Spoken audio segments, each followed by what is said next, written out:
মানুষ নিজের পরিবারের জন্য কত কিছুই না করে, দিন রাত পরিশ্রম করতে থাকে যাতে তার পরিবারের প্রয়োজন পূরণের জন্য অর্থ রোজগার করতে পারে। কিন্তু শুধু অর্থ রোজগার করাটাই কি যথেষ্ট? আপনি বলবেন হ্যাঁ, নিশ্চয়ই।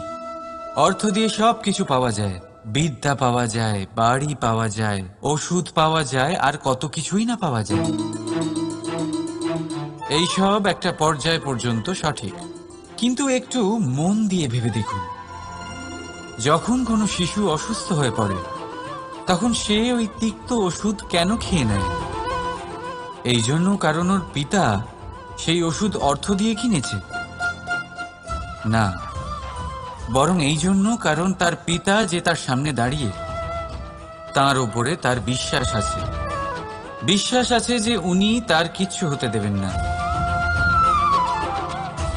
এই বিশ্বাস, এই সংস্কার, এই শিক্ষা কখনো অর্থ দিয়ে পাওয়া যায় না।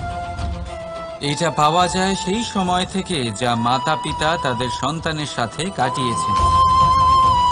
তাই জীবনে অর্থ অবশ্যই উপার্জন করুন, কিন্তু নিজের পরিবারকেও সময় দিন, আনন্দ পাবে। রাধা রাধা।